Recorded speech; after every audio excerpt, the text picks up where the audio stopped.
We said to have an extraordinary life, you got to have an extraordinary psychology, right? Extraordinary psychology means you got to live in an extraordinary state.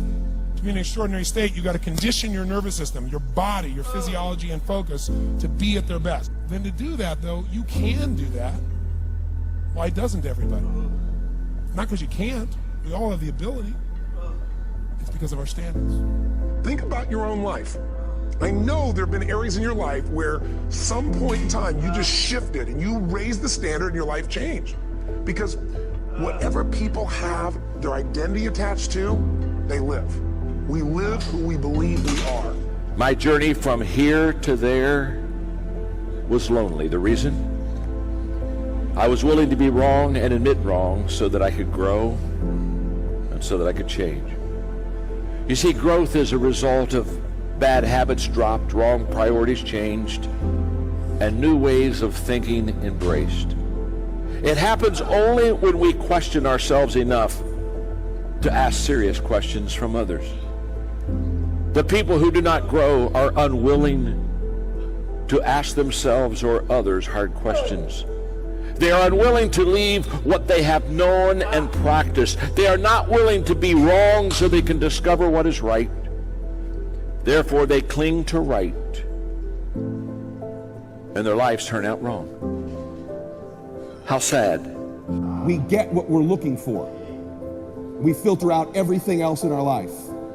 You're going to get what you're looking for even if it doesn't even exist, even if it's not even there. If you're looking for negatives, if you're looking for setbacks, if you're looking to be looked over, you will find it even though it's not supposed to be there. But if you're looking for victory, for winning, for recruits, for people to change your life, for magic moments, you will find them if you're looking for them. I promise you that's true in life. Your brain, when you condition it, knows exactly what to go for and will find a way to get there. When you decide what's most important to you, your brain goes after it.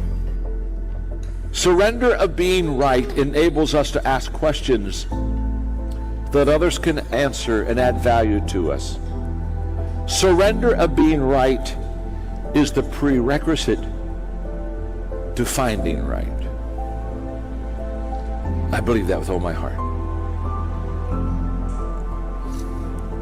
And here's what I know. I never want to get to the place where I've got it all figured out. I still want to keep learning, I still want to keep growing, and I still want to be a student. And I still want to be on a learning curve, and I still want to value people, and I still want to walk into their life and say, look, you have something that if I could just ask the right question, you could impart to me that would help me, that would allow me to become a better person myself. Ego is the anesthesia that deadens the pain of stupidity. Pride is the burden of a foolish person. If you're going to do a job, do it right. I've always been told how average I can be. Always been criticized about being average.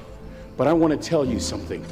I stand here before you, before all of these people, not listening to those words, but telling myself every single day to shoot for the stars, to be the best that I can be. Good enough isn't good enough if it can be better, and better isn't good enough if it can be best. Wisdom will come to you in the unlikeliest of sources, a lot of times through failure. When you hit rock bottom, remember this: while you're struggling, rock bottom can also be a great